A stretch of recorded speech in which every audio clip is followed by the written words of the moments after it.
Good morning, everyone. So great to see so many of you out here. Welcome to the Ira A. Fulton College of Engineering College Lecture. We extend a special welcome to our guest lecturer, Mark White. We'd also like to recognize, seated on the stand, Dean of our college, Dr. Michael Jensen, and his two associate deans, Dr. Vince Wilding and Dr. Tim McLean. My name is Jason Redding, and I serve as the chair of the Engineering and Technology Leadership Council in the College of Engineering, and I've been asked to conduct this morning. We would like to begin the lecture with an invocation. We have asked Cameron Schlor, a senior in electrical and computer engineering, to offer this for us.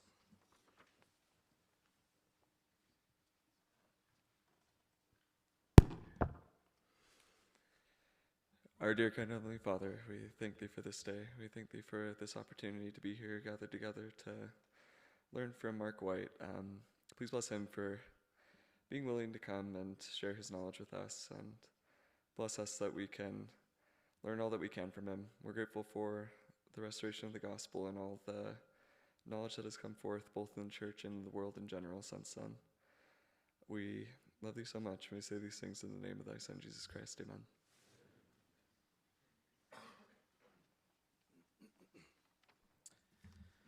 We'd like to invite you to join us next Wednesday in the Engineering Building and Clyde Building for the Student Innovator of the Year Showcase.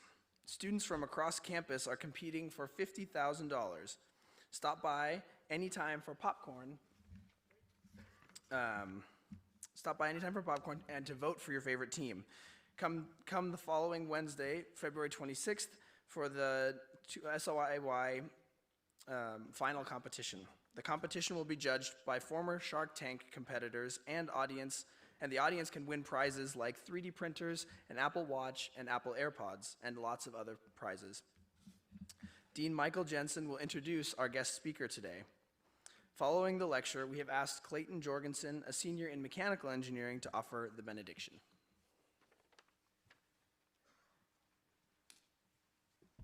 Thank you, and it's my great pleasure to welcome our guest speaker here today, Mr. Mark White. Mr. White here earned a Bachelor's of Science degree in Computer Science, magna cum laude. Now there's a good example for you students. From the University of Georgia, and then he earned a Master's of Applied Mathematical Sciences, also from the University of Georgia.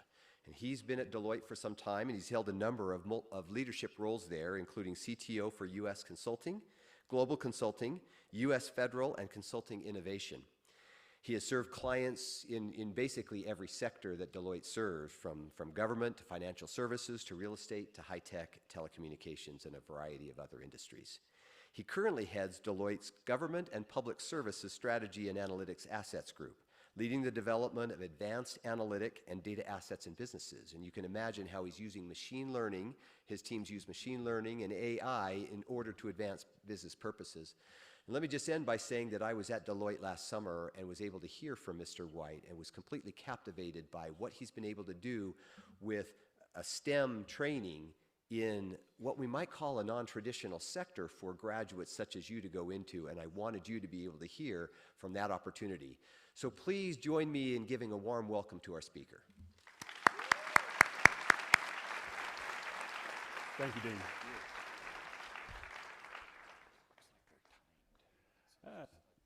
Okay, well, so it looks like we may have some challenges with the AV. What a shock that is. I appreciate the opportunity to speak with you all this morning. Did anybody get hats? If you got here early, you got in the front, you got hats. If not, there's water bottles. So if you didn't get a water bottle, you can see Tiffany, she'll fix you up here. I really do appreciate the opportunity to talk with you and the kind introductions and the opportunity to actually have met with the dean and some of his counterparts in our corporate university last summer, where we have a dean's summit. We try to understand the vision of what they're trying to craft and bringing you into the marketplaces through education. In that particular case, I had an opportunity to talk about one of my passions, which is emerging trends and emerging technologies as they apply to business, to industry, and in my case, to government mission, with our technology trends report. So I thought when I got the call initially that I'd come and do the Tech Trends report. The new report is out. I'm happy to do that. If you go and Google Deloitte Tech Trends 2020, you can see the new online report, or new report online. But what he said is, no, come and talk to our engineering students about how you can be a geek both vocationally and avocationally, and I wear that badge with pride, be an engineer inside and out and have a career that is one that is not necessarily in the lab or in the academy or in the manufacturing cube land, but one that is out solving problems with some of the most exciting problems, I think, in the world, with some of the most exciting companies and government missions in the world for the last about 33 years on my part. And how do you steer that? So that's what I thought we would talk about today. Is that okay? Yeah. Yes? Yes, thank you. Yeah, this is good. Normally I have to sort of cue, this is a yes, this is a no, and I'll be watching. I'm global, I'll take one of these, right? That's fine. So, but do let me know, at least with your reactions. I know it's a large group, and so direct Q&A will be difficult, but I'll hang out at the front if there's any interest afterwards and you have time before the next class. How do you future-proof yourself? So you're spending a great deal of time, money, energy, or your folks' money, your energy, passion, getting an education now. That's not only foundational, but it's preparatory. That is to say, you're learning how to learn, and then you're learning as an engineer techniques that you will apply in solving real-world problems in your professional career as you go out. Again, be that in the laboratory, be that in a design environment, be that in civil engineering. How many of you are design engineers? I know there's an industrial design. So, because we talk about STEM, science, technology, engineering, and math quite often, you all have done the right thing, which is you have STEAM, science, technology, engineering, arts, and math, or architecture and math, right? This idea that the technologies have to engage with the humans. I would say that the first thing we need to do in order to future-proof ourselves is change our mindset a little bit, because there are things going on now that are not as they were. So when the dean and I were at university and dinosaurs roamed the earth, and there was a predictability to what was coming out of the labs, what was coming out into industry, and it was very much local and linear. All right, mathematicians in the room, anybody? I'm an applied mathematician, good. So linear, my stride's about 1 meter, 30 strides. How many meters? 30 meters, nicely done, nicely done. All right, our change now is not linear and local. It's global and it's exponential. So let's do exponential strides. So from 0 meters to 1 meter to 2 meters to 4 meters. I'm doing powers of 2 because we're computer guys, that's easier, right? So 30 strides, 536 million meters around the world 13 times. Is that different than the 30 linear local? You know what's crazy? The 31st step is 13 more times around the earth.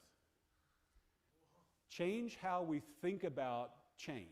Change how we think about the impacts of these technologies and what you should expect and prepare for and what you should watch for. Moore's Law. Is that a familiar thought? Moore's Law, which says roughly that the cost performance of semiconductor densities has increased, doubled about every 18 months. And the constant, it's like the death of COBOL, right? That we're about to outstrip Moore's Law, And of course, the size of the integrated circuitry has dropped to 4 nanometer circuitry at this point. And so we're actually fabricating semiconductors at a size and density that we never would have conceived.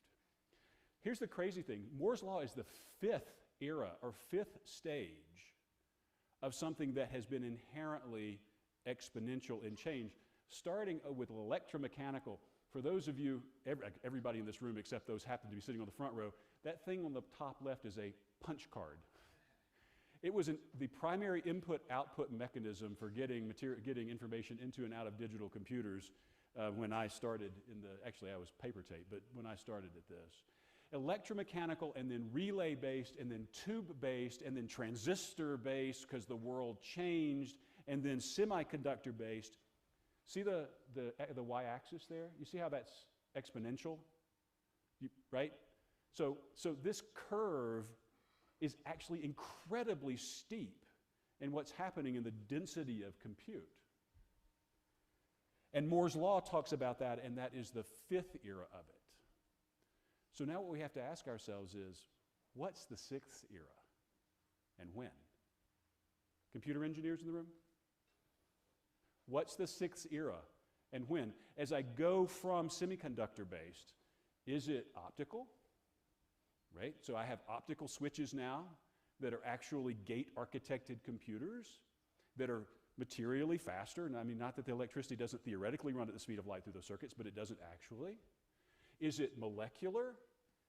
Is it, now I'm going to be buzzword complete. You have your buzzword bingo card out, right? Right? Is it quantum? So non-traditional engineering, right? Things, the crazy things that happen when I get small enough to operate at the quantum mechanics level.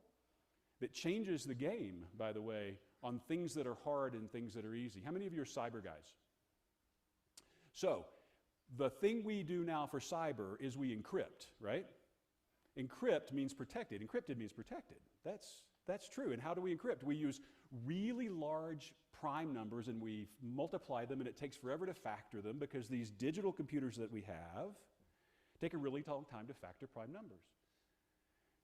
With not even a full general purpose quantum computer, I can run something called Shor's algorithm, which factors large prime numbers, trivial roots. So all of this stuff we have that we think is encrypted by these large prime factorization, totally decryptable. Why are adverse parties, why are bad guys collecting all of this signal today? Now you can tell that I'm in the government part of our business, right?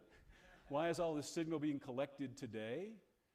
Because it's encrypted signal. Why in the world would they keep it? Because they expect in the near future, is that 5 years or 10, it's not 2, it's not 20, that the ability to actually decrypt that stuff on demand and the signal will still be valuable. That's not 1, 2, 3. That's 1, 2, 4, 8, 16, 32, 64. What is the sixth wave and when? And how do you know? Part of it is what you're thinking about now.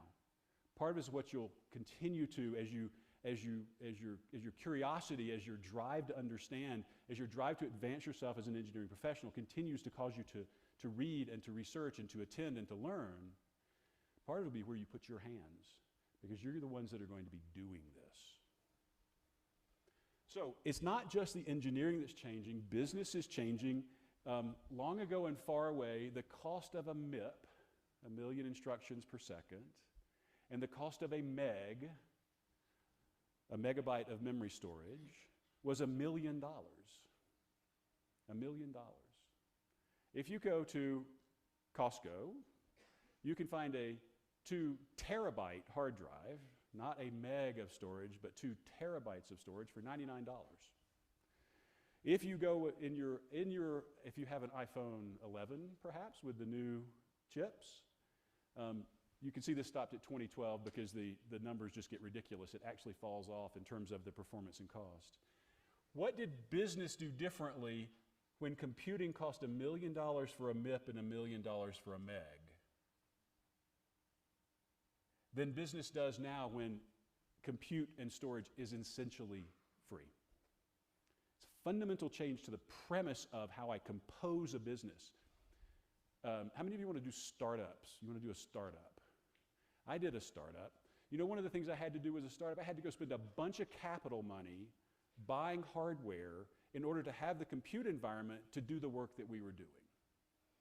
By the way, I'm still working for a living, so it wasn't that great a startup, just saying, right?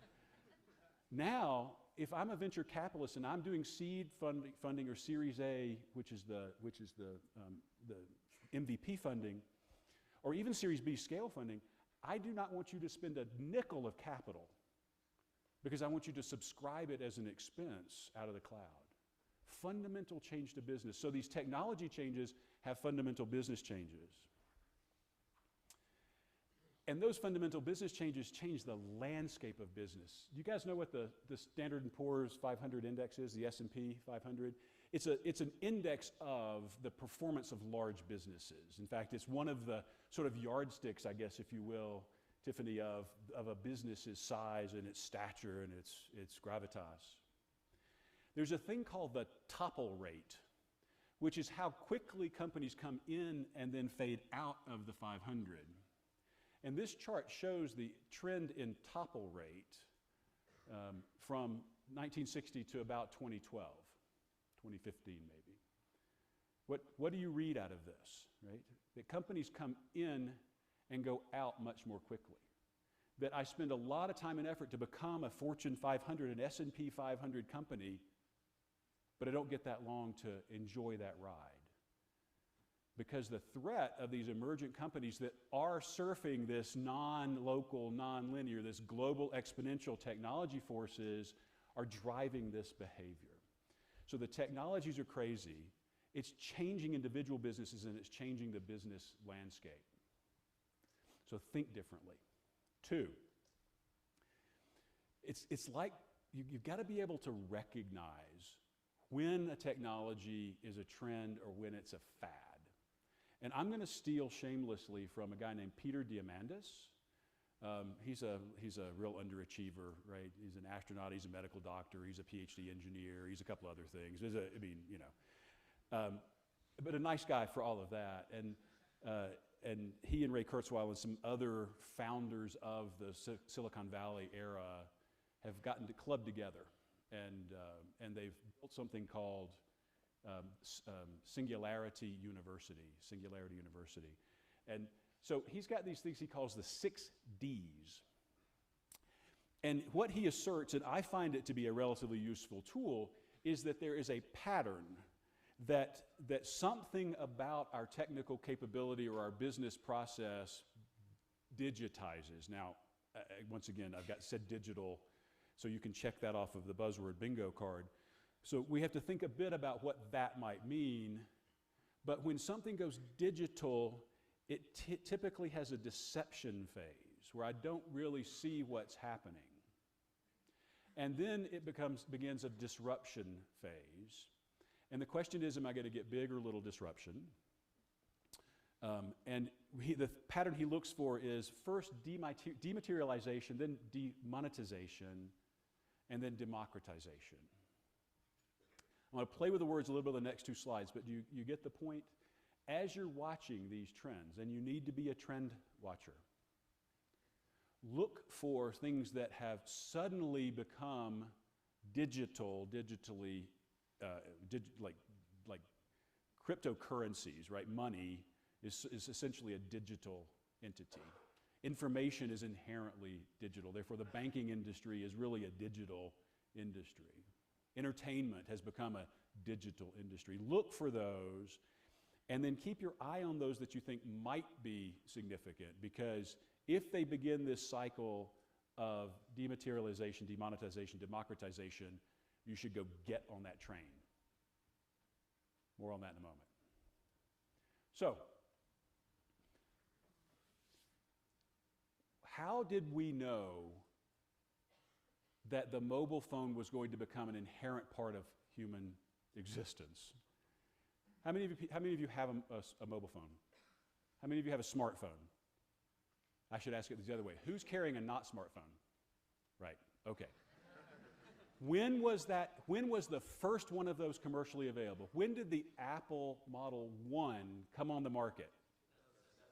What? So 2007 at release, 2009 at mass release, which was the next generation of it, right, where we actually had battery that was worthwhile. It didn't make your hand hot. There were some design challenges in the first iteration of those. So 12 years ago? 13 years ago? 13 years ago? Seriously? So the Consumer Electronics Show, CES in Las Vegas, which is a horrible place to go, and the show is gigantic, but it is so cool. So if you've never been to a CES, you should absolutely go to a CES. 12, 13 years ago, the smartphone was an idea. Now, which one of these would you have picked to be your mobile phone? I have owned almost all of these, just so you know, right? I am an Apple fanboy. I do have a every other generation policy, so because you got to have some rationality in your life.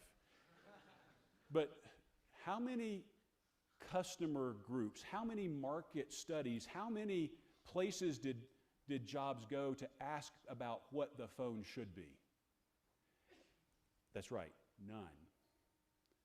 Because it was totally unexpected, deceptive, and disruptive. if you had asked the common wisdom, if you had asked the experienced engineers which phone would be better, we'd have a lot of discussion about one of those Samsung devices up there, right? Great engineering, 30-day battery life, right? Right. Who in the world would want a phone that was so big that needed a separate case, that had this giant screen, that if you dropped it, it broke? Turns out everybody, right? So it's digitization of something that didn't quite exist before that begins to be disruptive, and it's deceptive because who would have thought, right?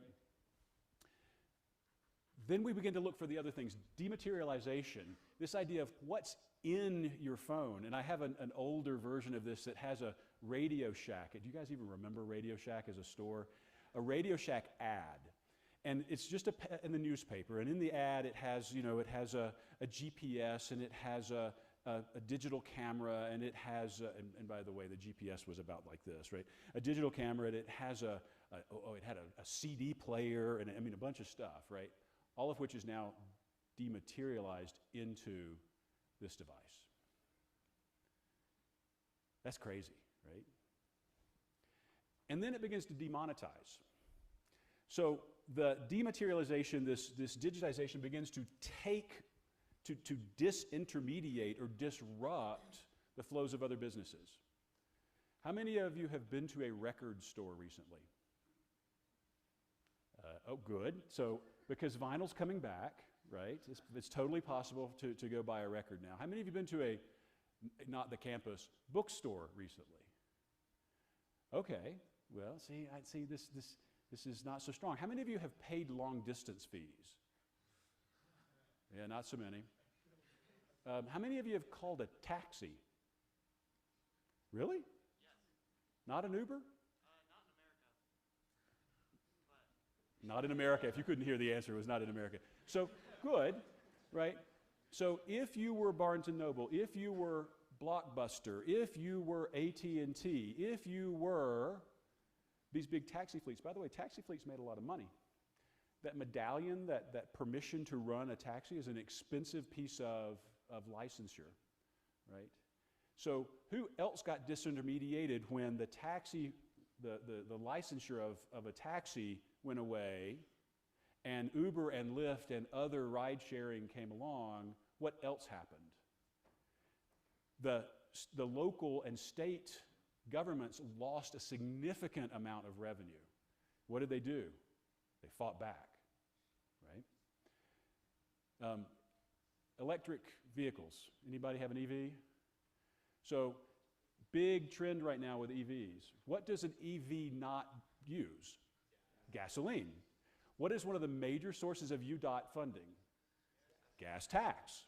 So if you're driving an electric vehicle on the road, then you're not paying for the privilege because you're not burning gas, because you're not paying the gas tax, which is one of the ways the roads get paid for, okay? So what are they doing? Well, you get the tax credit for buying an EV. I don't know if you guys have, but you could get a federal tax credit for buying an electric vehicle. It's diminished now. But now the state governments are whacking you with a new tax for having an EV because you're not paying them for the gas tax, and they got to get it somewhere.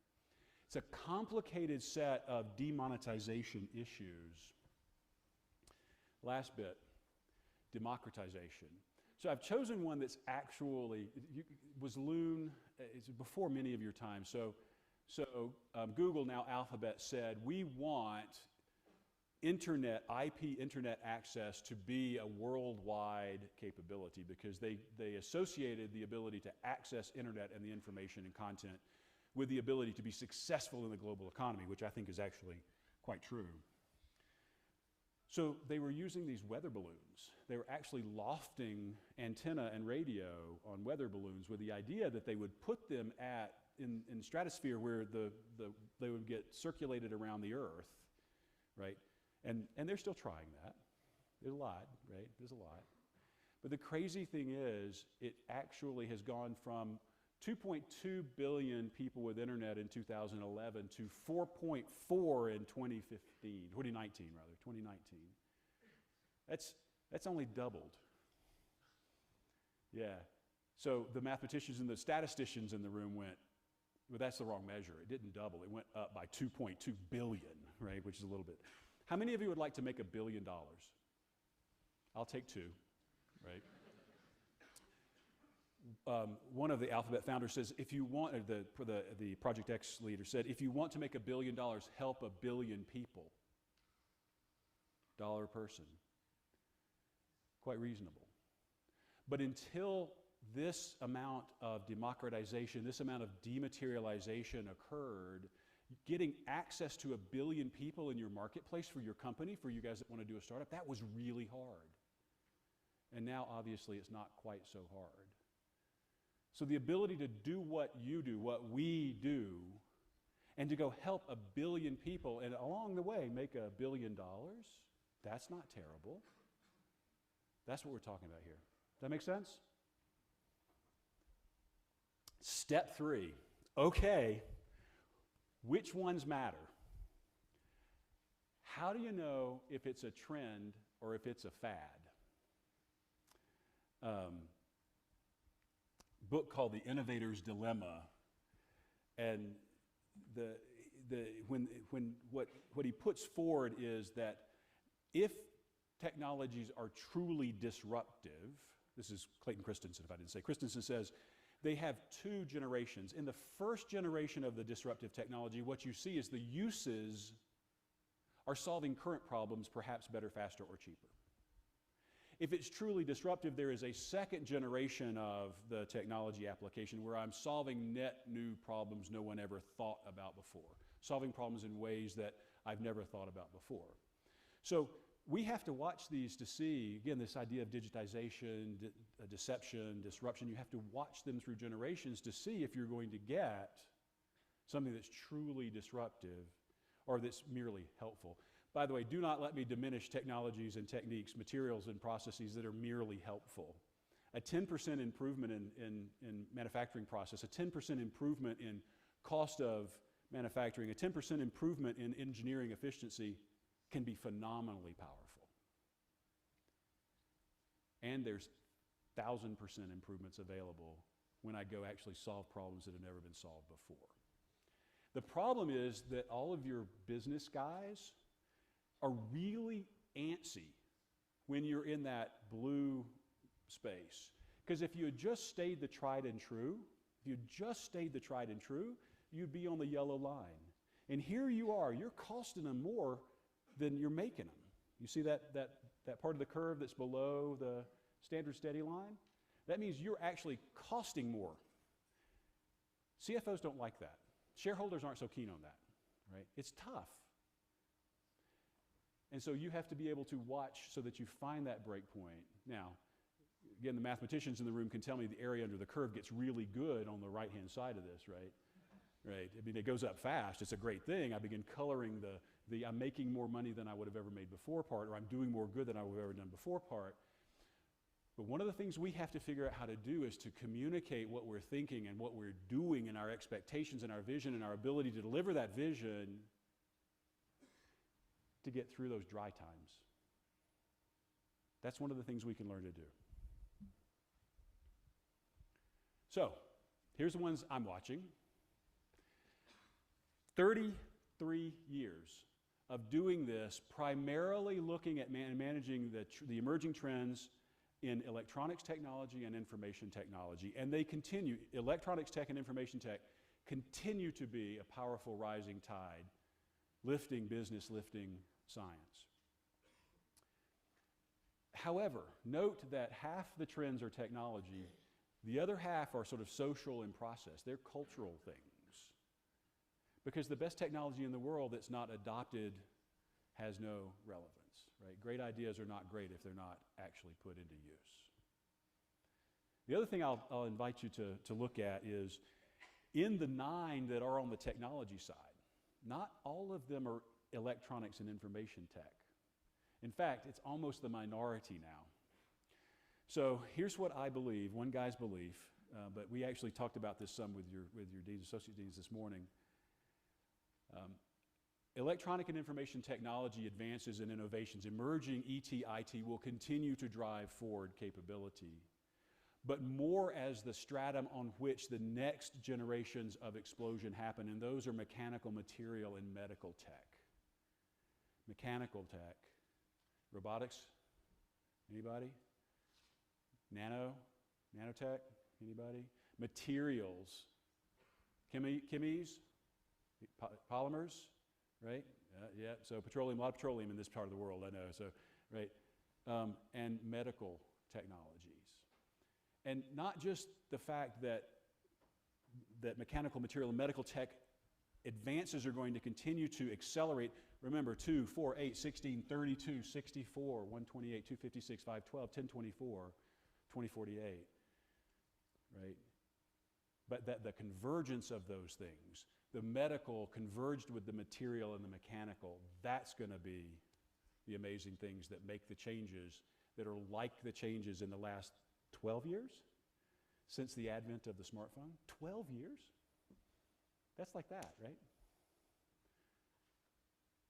Here's what I'm counting on, that you guys will advance the state of technologies in such a way that it stays ahead of my aging and falling apart. So that's what I need from you, right? Here's what I would offer in sort of just a bit of summary. You can shape your path. You can shape your path.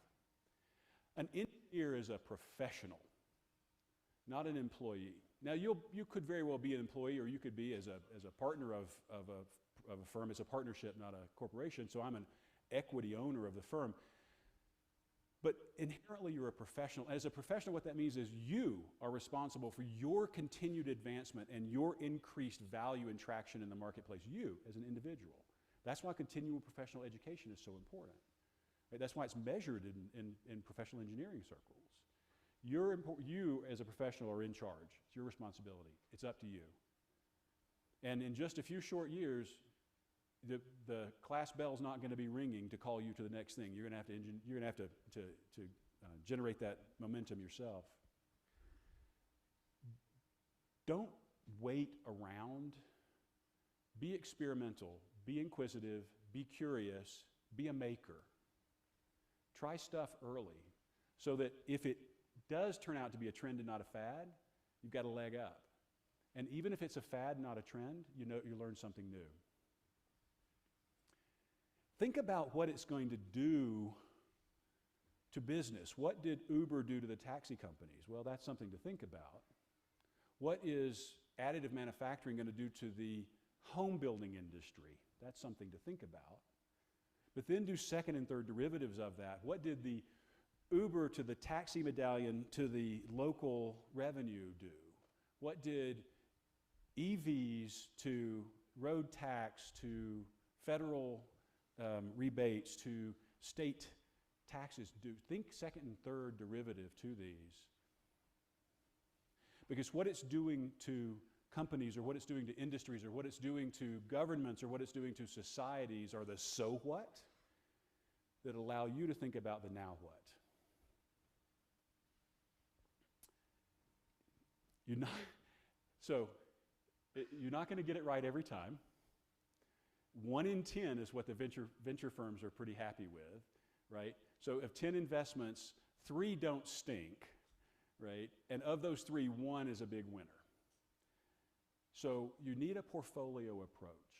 And that portfolio is more complicated by the fact that it's not just now electronics technology. It's not just now information technology. Silicon Valley is not the only place in the world where this explosion of innovation is going to occur. Because where does the medical tech occur?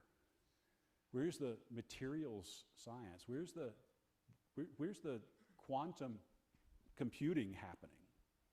Right? Not in Silicon Valley. Costs too much to live there anyway, doesn't it? Yeah, I'm kidding. All right. Build a balanced portfolio. No man is an island. No company is self-sufficient. You need to be in a value chain. Actually, you need to be in a value mesh, a network. And the new word for that, buzzword bingo, you ready? Ecosystem. Check. Only one more and somebody's going to call bingo. You ready? Cloud. Okay. Build an ecosystem And then consider the idea of platforms. We overuse the phrase platforms pretty badly.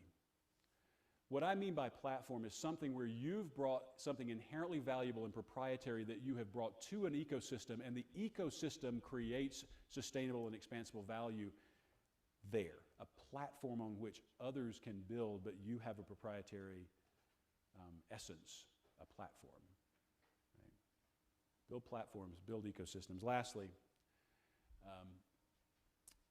integrate elegantly.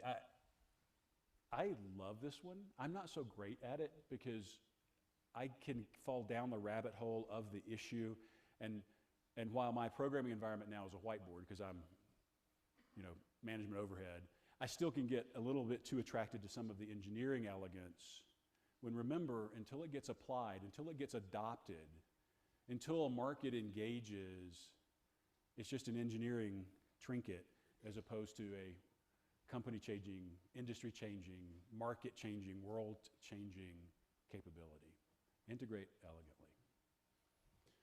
So that's it, right? I want to ask my partner to come up. So Tiffany is responsible for Deloitte's presence at BYU, and I think you're going to share a little bit about the Explore Deloitte. I'll stay around for a few minutes. I know people have got to run out for class, but I'll stay around for a few minutes and certainly available. Mark at Deloitte is the Twitter and the regular handles. So thank you all very much.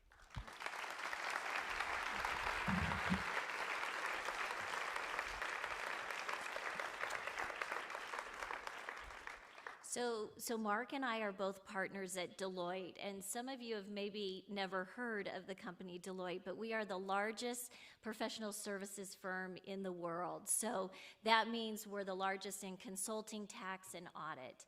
And what we wanted you to understand today is that you could have a career at Deloitte. We are seeking professionals with your expertise. And so our firm has developed a way for you to become more familiar with Deloitte.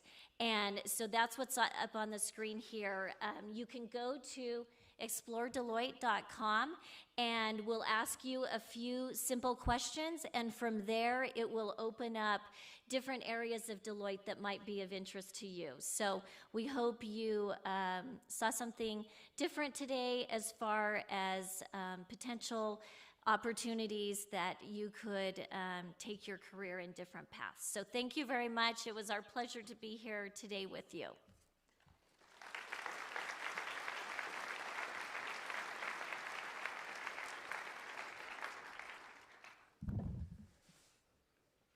Father in heaven, we thank thee for this day. We're so grateful for the opportunity that we had to hear Mark and Tiffany today and to hear about the amazing trends and innovation in the world today. Help us, Father, as we continue our education, that we can be excited about these trends and these innovations.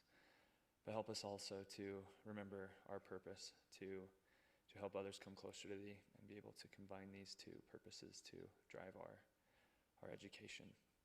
We're grateful, Father, for the many blessings that thou givest us. And we say these things in the name of Jesus Christ. Amen. Amen.